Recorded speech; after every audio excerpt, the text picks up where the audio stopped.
It's time for Brush Street Beat, presented by our friends at McLaren Health Care. Today's guest is Evan Petzold of the Detroit Free Press. Evan, thank you so much for taking the time to join us today. No, thank you very much for having me. Excited to talk a little Tigers and what we're seeing down there in Lakeland, and touch on a few other topics. But I appreciate it. Of course, let's start right there, Evan. You want to talk about what was happening in Lakeland for the Instructional League? You spent some time down there. Really, what was the vibe like for the players? Could you feel that competition kind of heating up? Yeah, for sure. I mean, first and foremost, mid 80s, low 90s every day. Sun's out. Got a little bit of rain, but weather was great. That's the first thing to note. A lot better than it is up here in Michigan at this time of year. But yeah, I mean, that vibe was there. I mean, you could tell these guys were just chomping at the bit to get out there and face an actual team, because for a lot of these players that are in this, I mean, you have Spencer Torkelson and Riley Green. Those are the two, big names. I guess you can kind of call them the headliners. They were in summer camp this July, and then they were at the alternate training site in Toledo during the season. But besides those two guys, a lot of the players down there haven't had any type of competition whatsoever. They've been working out on their own. They've been touching base with, the front office and members of the player development staff over Zoom. So it hasn't really been a lot of face-to-face interaction for a lot of those players. So you could tell they were excited to get back at it. And then also, even for guys like Torkelson and Green, facing, actual opponents is a big deal. They've been playing the Blue Jays and they've been playing the Pittsburgh Pirates down there. So to get a chance to face live pitching and kind of be able to test where you're at in the stage of your development against other players, I think that's been really helpful for them. So you could definitely tell, though, there's that vibe of just pure competition and getting back to that, because for all those guys, they haven't been in a competitive game since March. So it was a big deal for them. Yeah, I know that they're competitors and obviously they want to play, but I am kind of curious, and I know it's a small sample size, but nonetheless a sample size. I mean, were you impressed when you saw Green and Torkelson and think, wow, yeah, these guys are first round picks? I mean, was there something about them that stood out? Oh, yeah, no, for sure. I mean, you got to remember, too, the level that they're going up against is kind of the same level that they're at right now in their development, right? So you're looking at guys that are in single A and rookie ball. That's the type of level they're playing against. No 40-man players, 40-man roster players in instructional leagues. So they're able to kind of test where they're at against guys that are at that same point in their development. So it's not like they're facing big league pitchers. That's the first thing to remember and to keep in mind. But yeah, I mean, you can tell that they are first round picks, and they definitely do stand out among players, of their similar caliber, right? So that's a positive sign. They stay in the same hotel. They ride to the ballpark every day. They're becoming good friends.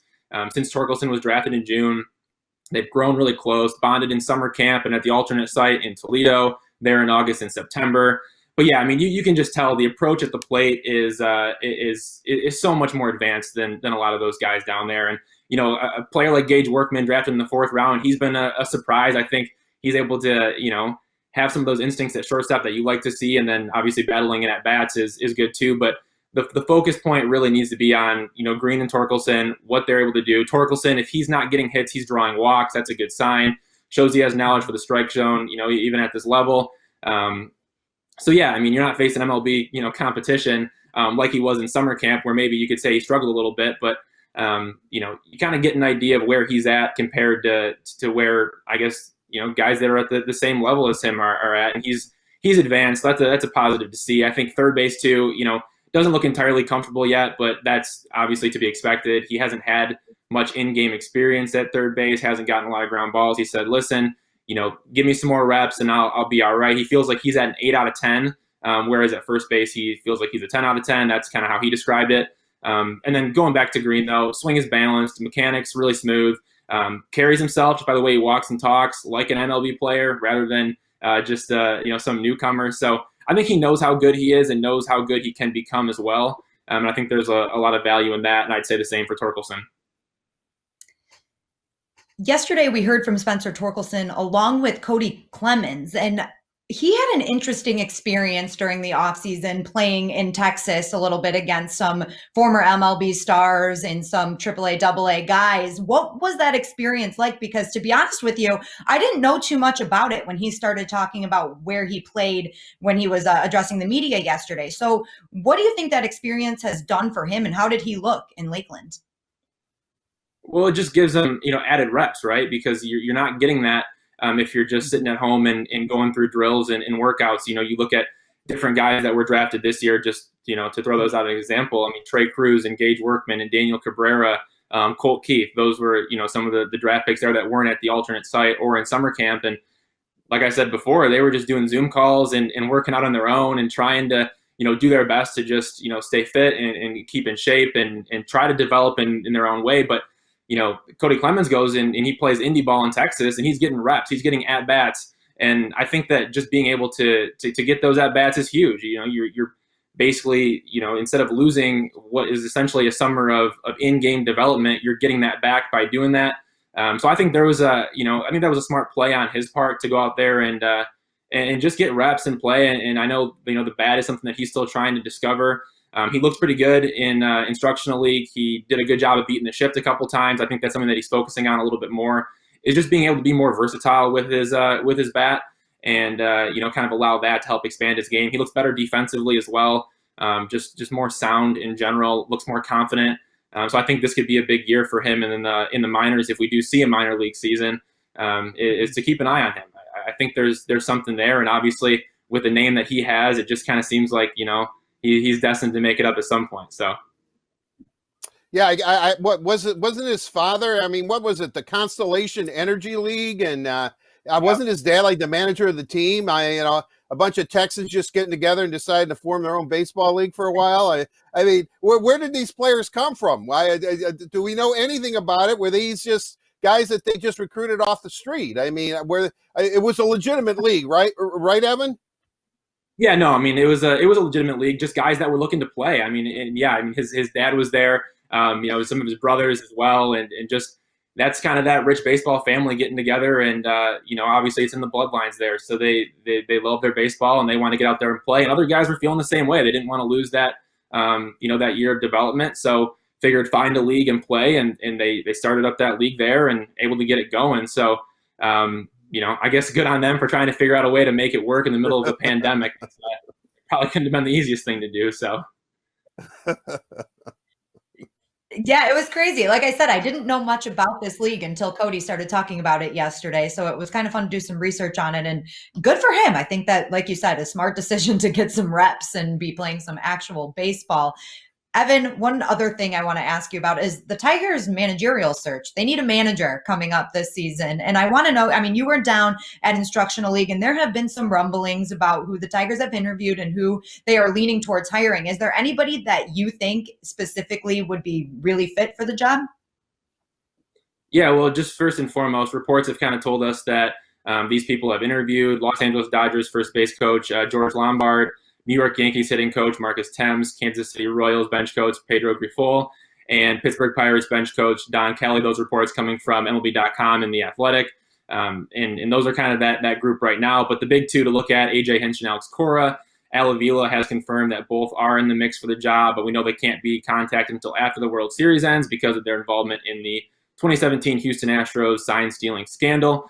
I think that really it's interesting because the Chicago White Sox, when they fired Rick Renteria, I think that added a totally new element into this situation, especially because the Tigers are ahead, or the White Sox, are ahead of the Tigers in terms of, that win now ability, that championship ability to get there. Right now, they're definitely more ready to do that, where the Tigers are still growing their prospects, and it'll be a year or two before they're in contention again.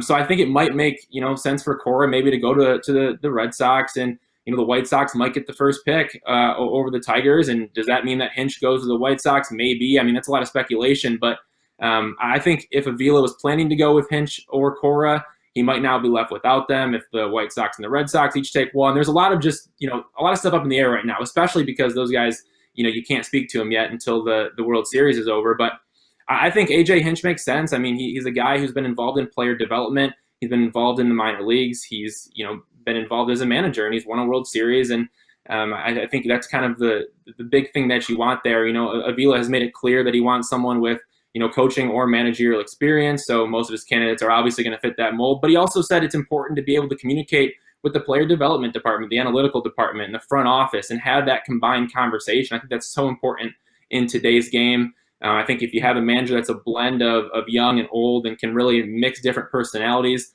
that's key as well. It seems like AJ Hinch is kind of that personality and that person just based on his past of what he's been able to do as he climbed the ladder as a coach. But if not, I mean, I like Marcus Thames. I think he did a really good job in New York, working with some of their hitters there. Don Kelly, you don't get promoted 4 times in 4 years for no reason. And obviously he has the connections to the Tigers, and George Lombard's well respected with the Dodgers right now. Freddie Gonzalez, even if you wanted to throw somebody a bone and try to say, hey, come on board for 2 or 3 years and we'll see what happens after that. I think he's an option there. He's the bench coach for the Baltimore Orioles right now. Will Venable could be a young name, that's interesting if the Tigers want to go that route. But if I'd say, if I had to guess, it seems like Hinch might make the most sense for the job. And, especially if Avila is looking for somebody to really take them from where they're at now and entirely pull them out of the rebuild and, make it a kind of a long-term agreement. I think Hinch makes sense there. If not, you can throw a couple guys on, as options on shorter contracts and just see what they can do before, going back and reevaluating. But there's a number of options, but like I said, I think the White Sox and the Red Sox, those openings create a little bit of a problem.